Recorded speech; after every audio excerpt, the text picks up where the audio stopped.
mbokk yi sant nañu leen gërëm leen bu baax ci safo gékkoolu tekki bisimila ci xibaaru marax yi la ca gën a fës bokk na ci mareyeur yi nag soobu ci ab grève démb tey ak lépp ak ci ab xaajaloo ak lu mu ci muti doon tàmbali naa mi njeexital ci wàllum koom gi ca suba jun nag la ñu fa gis mooy tekkaaral ay place yu vide jaaykat yu bëri ñëwutuñ nappkat yi ne ñoom it ñu nga koy yëkk fu mu toll ni nag li ñu bëgg mooy ñu saafara mbir mi ku baax. daañu waxit ca Fastef section saye sama lab débrayage tey jile nag bu juróom-ñeenti waxtu ci suba jotee woon ci la ñuy sóobu ci loolee li ñu bëgg nag ñoom jàngalekat yooyu mooy ñu jox leen seeni koppar ñu xayma ci 200 millions ñoom jàngalekat yooyu nag seen lim ñu ngi toll ci juróom-ñeenti téeméer ci ay jàngalekat. kuréelu syndicat yi gox-goxaat yi ñoom it tey ji la ñu ngi doon dajek way taskatu xibaar yi rafetlu nag li gouvernement bi dina sóobu ci li ñu dippee fonction publique locale waaye taxul benn yoon ñu dellu si ginnaaw ci li nga xamante ne teg nañ ko ci table bi muy seen préavis de grève mbokk yi ponk yi loolu la bu ngeen taaxiloo ñu daal di koy faram-fàccee.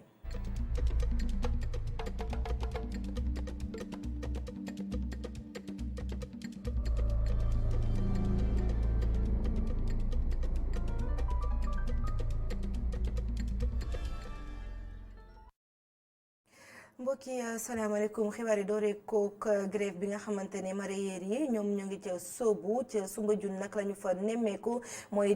tekkaaral ñu bëri nag ci jaaykat yi tey jëlee xëy ñu ñëw ay place yu vide ñenn ca nappakat yi nag ne ñoom ñi ngi tàmbalee yëkk boobule grève ndax mareyeur yi liggéey boom solo la ñuy def ci wàll wi wàllum koom gi nag ñu mën a jàpp ne ama nga tàmbalee suux bu baax foofee ca Soumbédioune Ndeye Mariam Gueye Sidiña grève ñetti fan bu mareyeur yi tàmbali na tey jii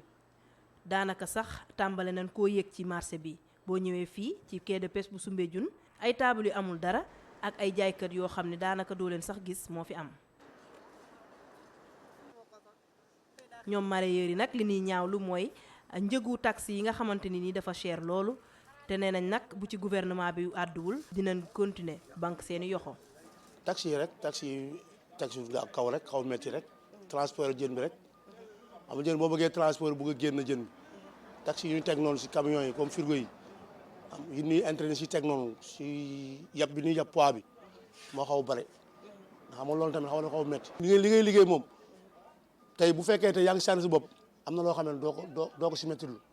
waaye boo sànni si bopp rek mu métti non bu ñu faalal ñu gën ko kii rek ñu gën ko bësal rek bu yàggee ñoom dinañ ñëw. nappkat yi ñoom nee nañ leen dimbali ba situation bi gaaw deñ ndax kat tàmbale na leen a sonal. parce que lu tax ñu yëg ko am na si ay mool yoo xam ne boo leen laajee dañ lay wax ne ñoom grève ñu defuñu loolu parce que ñoom dañu xamul affaire bi si biir parce que affaire bi benn rang la rang bi mooy pêcheur bu demee géej bu ñëwee pour mu écouler jënam il faut que mu jox ko mareyeur bi parce que entre mareyeur bi entre pêcheur bi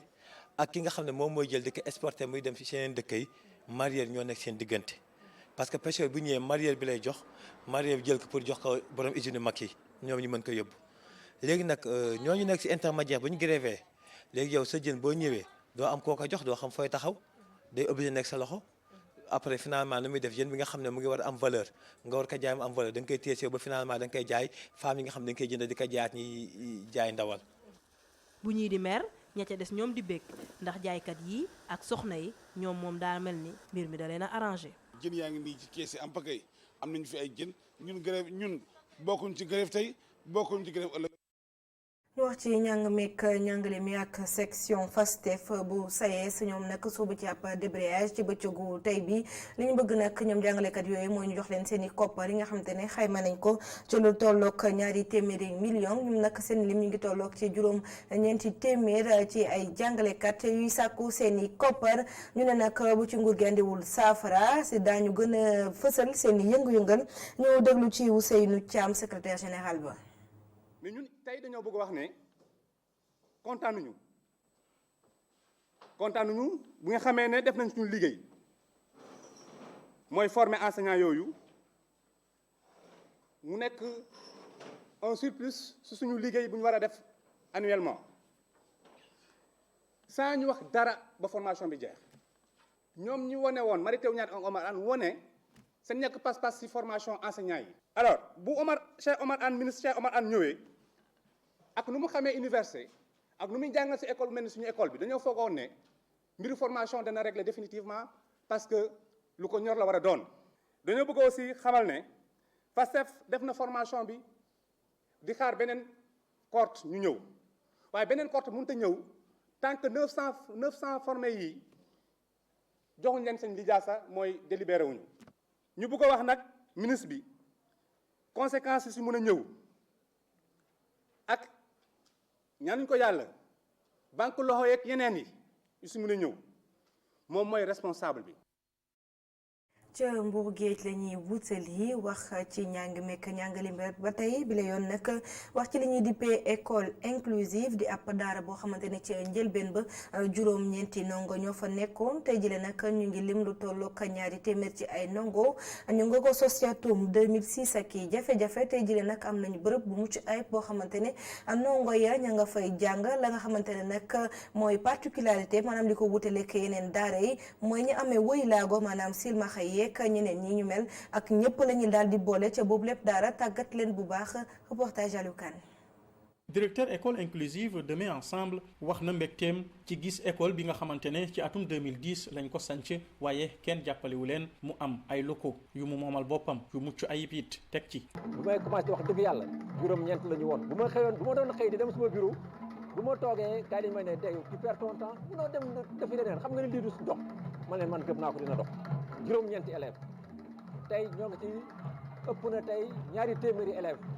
te wat naa ko ci yàlla bu ñu amoon ay locaux yu baax comme ni ñu am fii nii te fekk ëpp nañu fii mu nekk nii dañu am 3 classes préscolaires ak 6 classes élémentaires mais am nañu salle informatique am nañu ce qu'on appelle une classe adaptation c'est-à-dire sourd handicapé bu soog a ñëw balaa ñoo dugal ci classe yi wala leen jaaral jàngal la bu dee sourd-muet ñu jàngal la langue des signes ba nga mokkal ñu soog la inclure bu dee aveugle ñu jàngal la braille ba nga mokkal ñu soog la seet ñu lay dugal ci yeneen classe yi important yi. moom nag gis na ne école bi mu ngi def ay résultats yu baax a baax ci système éducatif bu Sénégal. ma ne la bi ñu en 2015 la ñu présente suñu première portion même élèves yooyu ma doon wax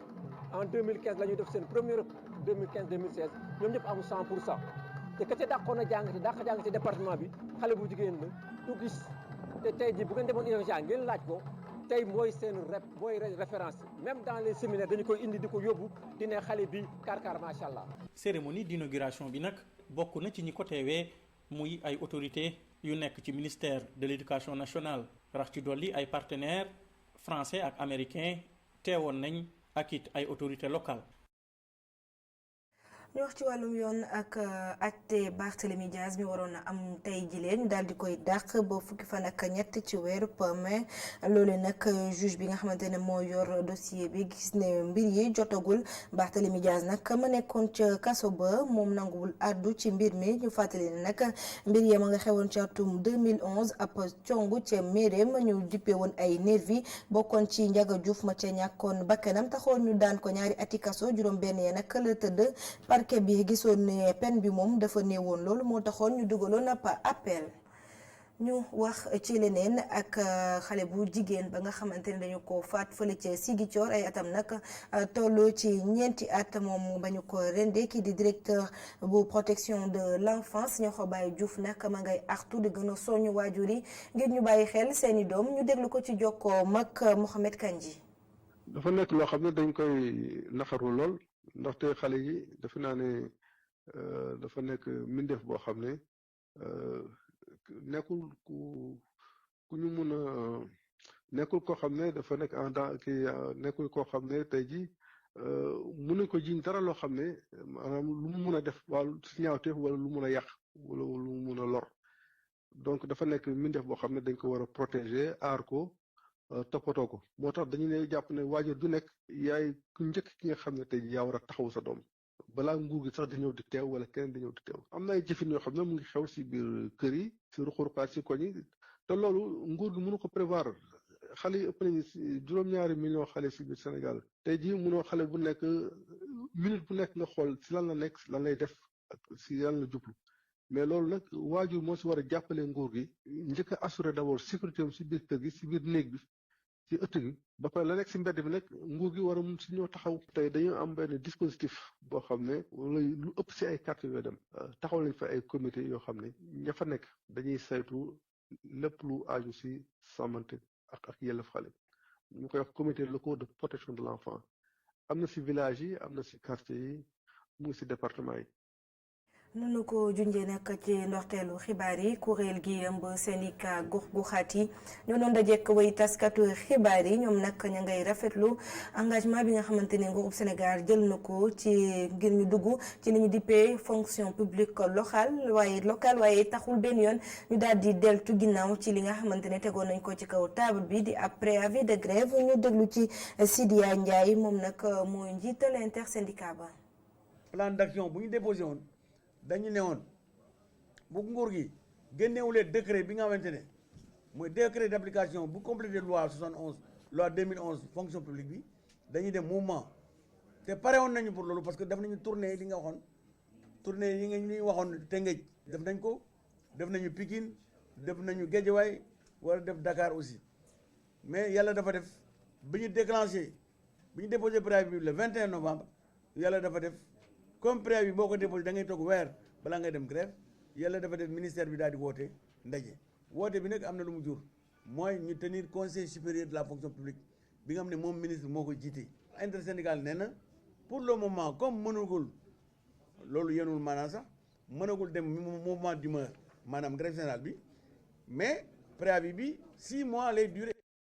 ñu wutali ca Thiès ak rapport bu ITIE atum 2018 ñeel koppar yi nga xamante ne duggoon nañ ko ci gafagak réew bi ñu xayma ko ci téeméer ak ñaar fukk ak ñaar ci milliards loolee nag Thiès def ci liggéey bu mucc ayib ndax gis nañ ne la fa nekk ci ay industrie dafa bëri loole waa société civile nag ci seen wàll gis ne askan wi dañu cee war a gën a yëkk seen bopp bu baax ci yooyu les koppar Isidore Alexandre Sène Thiès.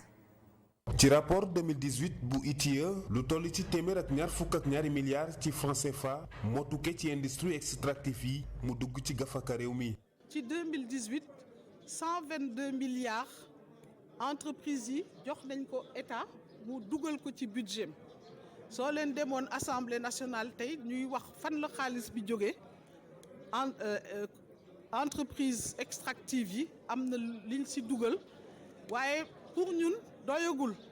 ndax dafa nekk 4% rek xam nga kooku bareegul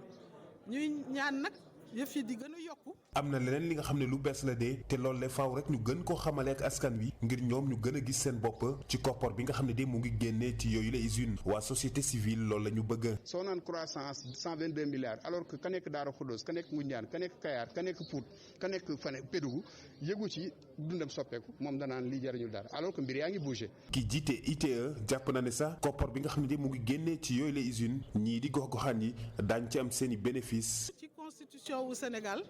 ne lu jóge ci Sénégal ci solam ci boppam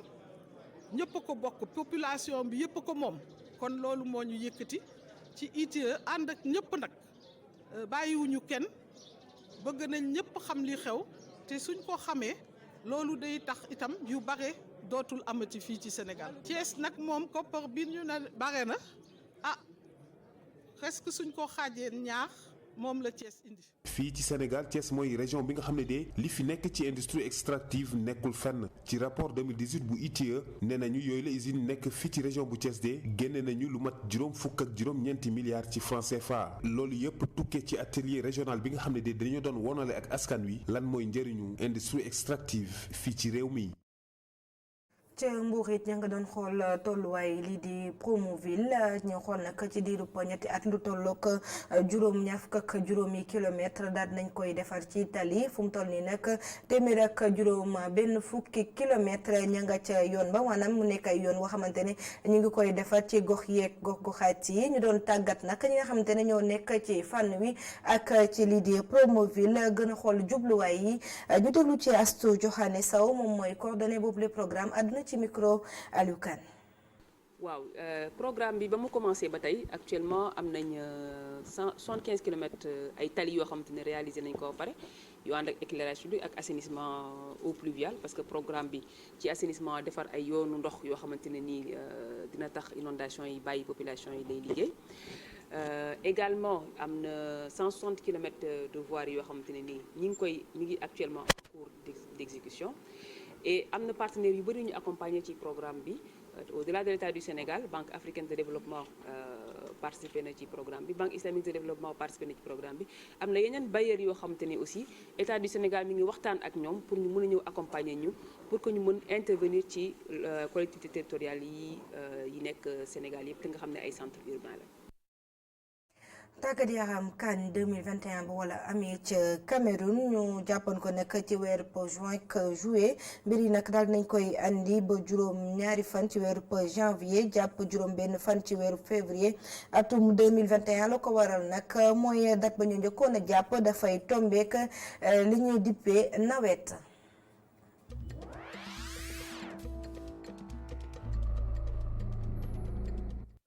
beneen ponk ci biir xibaar yi biti réew lay doon ñu andi ci ak Cheikh Sall.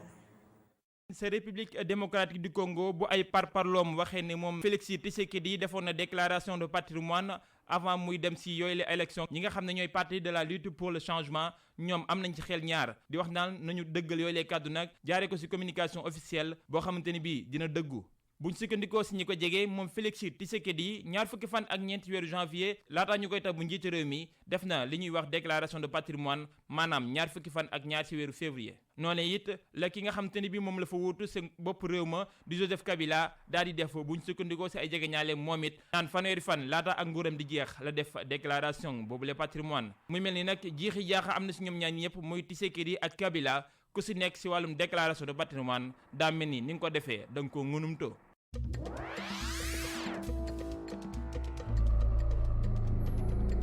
sa diwaanu Russie gouvernement ba jébbal na ab démission am ki nga xam ne moo di président ba di Vladimir Poutine ñu amal ko si ngoonu àllarba ji si ab déclaration boo xam te ni bii premier ministre ba Dmitry Medvedev moo ko def ak Vladimir Poutine ñoom ñaar ñëpp en direct si télévision yi jébbal ko li nga xam ne moo di démission am ginnaaw bi nga xam te ni bii Vladimir Poutine moom si boppam def na ab déclaration lu ko jiitu di yëgle ne dafa bëgg a indi ay coppandi si constitution bu réewu Russie. si wetam moom Dmitry Medvedev Vladimir Poutine yëkkati na kàddu nag sant bu baax a baax ki nga xam ne moo nekkoon ab premier ministre am lu mat juróom-ñetti at waaye tamit nekkoon président boobule réew diggante 2018 jàpp 2012 sant ko si mboolem liggéey yi nga xam ne ànd na kook moom. Vladimir Poutine mu nga ñaan Dmitry Medvedev moomee nag mu daal di doon li nga xam ne moo di chef adjoint au conseil de sécurité bu réewu Russie waaye tamit mu daal ko ñaan mu desandi si bopp boobule gouvernement fii ak muy gis premier ministre bu yees wala tamit muy taxawaat beneen gouvernement.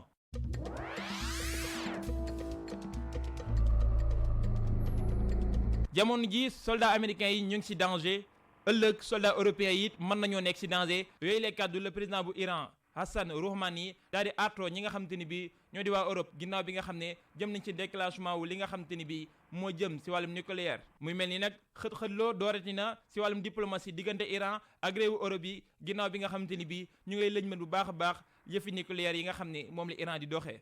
Paris Londres ba Berlin ñoom ñëpp nag yëkkati nañu ay kàddu ci talaata ji jëm ci ni nga xamante ni bii noonu la ñu war a gàntalee waa Iran ba seen nucléaire bi ñu teg ko ci suuf dëppook accord yi nga xamante ni bii moom la ñu signé woon ci atum 2015 boobule accord nag réewum États-Unis dafay mel ni ñoom ñoo ko biraloon atum 2018 jubluwaayu réewu Europe yi nag moo di fexe ba ñi nga xam ne ñoo di waa Iran respecté yooyu les engagements doxalinu nag mën naa xirtal ñi nga xam ne ñoo di waa Iran ñu dëppoo ci doxalinu conseil de sécurité bu Nations Unies wàllum diplomatie diggante réewum Iran ak réewu Europe yi nag dina gën a naxsaay waaye tontul ki nga xam ne moo di président bu Iran Hassan Rouhani dafay mel ni gën na leen a menacé bu baax a baax ndaxte dafa leen a joxat bi baaraam naan jamono ji nag ay soldats américains ñu ngi ci danger waaye bu ñu moytuut ay soldats européens yëpp it dinañ nekk ci danger naan leen bëgguñu guerre benn yoon sécurité la ñu bëgg ak jàmm waaye ñi nga xam ne ñoo di réewu Europe yi dañoo war a génnal seen bopp ci bile raison ci seen teyu bakkan lu ko may nag guerre dina am te loolee bëggu ko ci yooyu kàddu la daanelee.